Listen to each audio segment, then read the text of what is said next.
हम प्रभु परमेश्वर को धन्यवाद देते हैं आज की सुंदर सुबह के लिए जो प्रभु ने मुझे और आपको दी है कि हम परमेश्वर के पवित्र चरणों में आकर परमेश्वर की महिमा करें।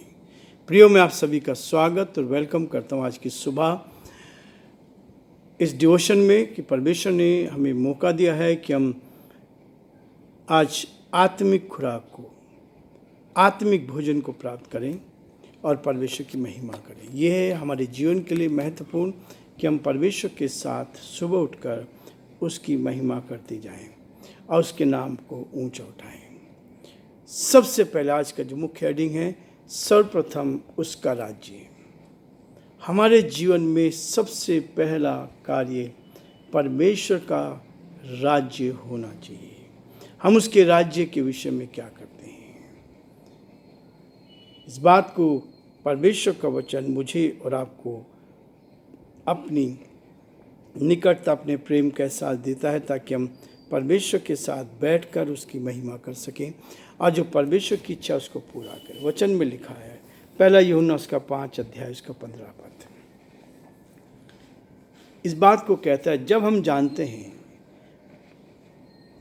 जानते हैं कि जो कुछ हम मांगते हैं वह हमारी सुनता है। परमात्मा, परमेश्वर, ईश्वर, हम जानते हैं कि जब मुझसे मांगते हैं तो हमारी सुनता है। तो यह भी जानते हैं कि जो कुछ हमने उससे मांगा वह पाया भी है। इसीलिए तो सच्चाई जीवन को बदलती है।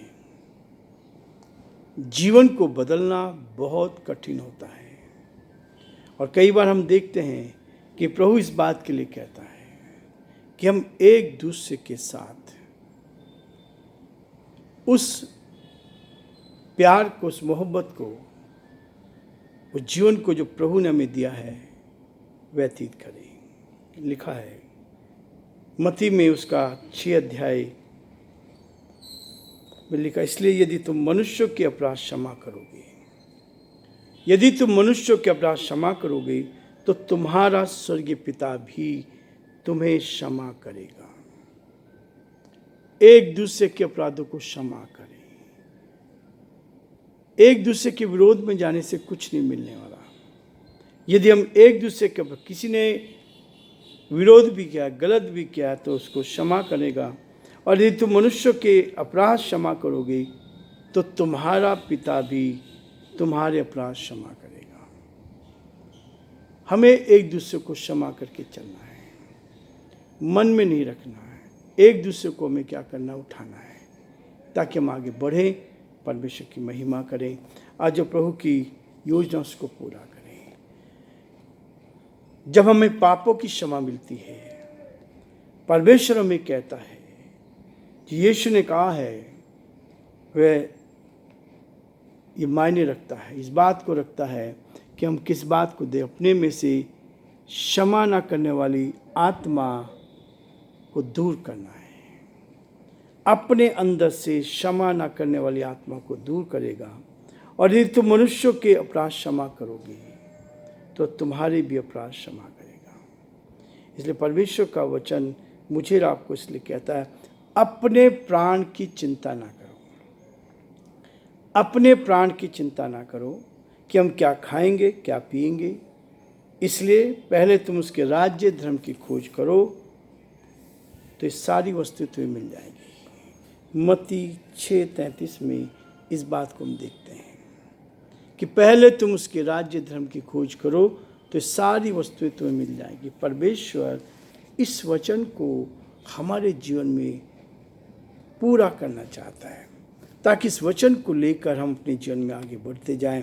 और इसलिए इब्रानियों का पत्र 2 अध्याय उसके 14 पद में कहता है, इस कारण उसको चाहिए था कि सब बातों में अपने भाइयों के समान बने।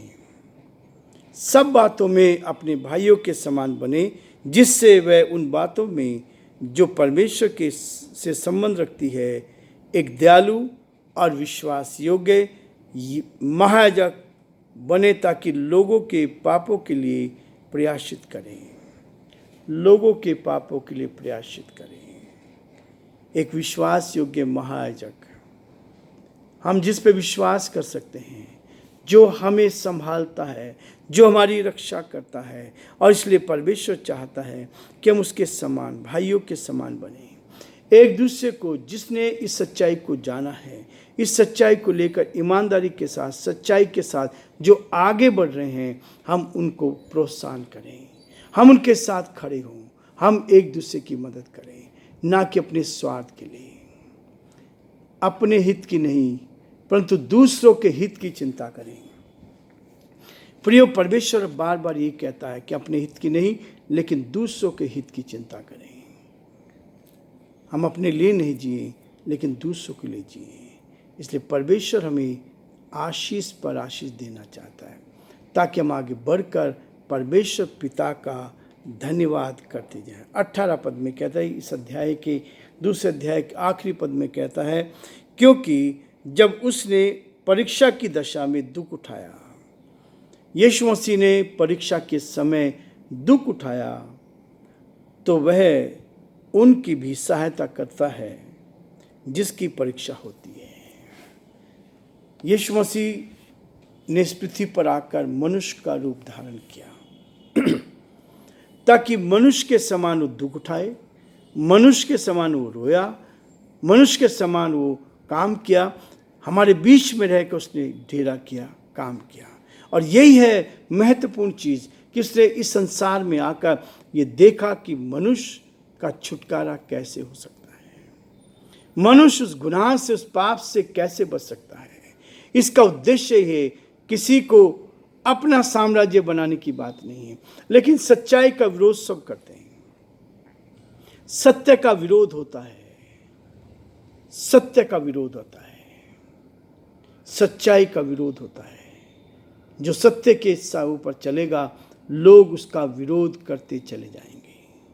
यह है वास्तव में, यह है वास्तव में हम परमेश्वर पिता के साथ आगे बढ़ें, परमेश्वर की महिमा कान बनती जाए। और प्रियो, परमेश्वर चाहता है, क्योंकि हम, जब उसने परीक्षा की दशा में दुख उठाया, परीक्षा की दशा में दुख उठाया, तो वो उसकी भी सहायता करेगा, वो मेरी भी सहायता करेगा, आप सबकी सहायता करेगा, आप सबको उठाएगा, आप सबकी सुरक्षा करेगा। परमेश्वर हमारे साथ है। हम देखते हैं, एक दूसरे की सहायता लेते हैं। अच्छा है कि हम एक दूसरे के साथ खड़े हों, एक दूसरे की मदद करें। एक दूसरे की मदद करना ये हमारा कर्तव्य है। और जब आप एक साथ चलेंगे, एक मन के होकर आगे बढ़ेंगे, तो परमेश्वर आपको बड़ी से बड़ी बरकत और आशीष देगा, ताकि हम परमेश्वर पिता को दिल की गहराई से धन्यवाद दे सकें।